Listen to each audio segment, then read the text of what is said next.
ചാലക്കുടി നഗരസഭ എന്നൊരു അപൂർവ നിമിഷത്തിനാണ് സാക്ഷ്യം വഹിക്കുന്നത്. നഗരസഭാ ചെയർമാൻ സ്ഥാനം ഭാര്യയിൽ നിന്ന് ഭർത്താവ് ഏറ്റെടുക്കുന്നു. ഇതോടെ ചാലക്കുടി നഗരസഭയിലെ ചെയർമാനും ചെയർപേഴ്സണും ഒരു വീട്ടിൽ നിന്ന് ഉള്ളവരാകും. ചാലക്കുടി നഗരസഭാ ചെയർമാൻ എബി ജോർജ് സ്ഥാനമൊഴിഞ്ഞതോടെയാണ് വൈസ് ചെയർപേഴ്സണായിരുന്ന ആലിസ് ഷിബു താൽക്കാലിക നഗരസഭാ ചെയർപേഴ്സണായി ചുമതലയേറ്റത്.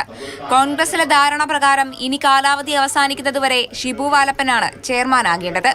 25 വർഷത്തിലധികമായി ഷിബു വാലപ്പനും ഭാര്യയും കൌൺസിലർമാരായിട്ട്. ഷിബു വാലപ്പൻ ചെയർമാനായി ഭാര്യയിൽ നിന്ന് ചുമതല ഏറ്റെടുക്കുന്നതോടെ ഒരേ വീട്ടിൽ നിന്ന് തന്നെ ചെയർമാനും ചെയർപേഴ്സണും എന്ന അപൂർവ നേട്ടം കൈവരിക്കാനാകുന്നതിന്റെ സന്തോഷത്തിലാണ് ഇരുവരും.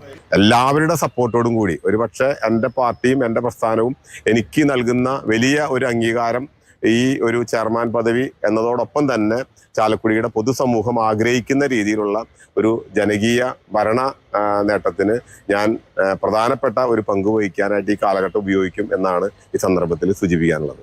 2000 തന്റെ കന്നി അംഗത്തിൽ തന്നെ ഇടതുകോട്ടയായ VR പുരത്തു നിന്നുമാണ് ഷിബു വാലപ്പൻ വിജയം നേടി കൌൺസിലെത്തുന്നത്.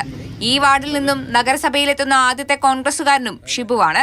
പിന്നീട് IRM വാർഡിൽ നിന്നും UDF സ്ഥാനാർത്ഥിയായി മത്സരിച്ച് ജയിച്ചു വന്ന ഷിബുവും ആലിസും തമ്മിൽ വിവാഹിതരാവുകയായിരുന്നു. 5ാം തവണ നഗരസഭാ കൌൺസിലിലേക്ക് തുടർച്ചയായി വിജയിച്ചെത്തുന്നുവെന്ന അപൂർവ നേട്ടത്തിനുടമകൾ കൂടിയാണ് ഇരുവരും.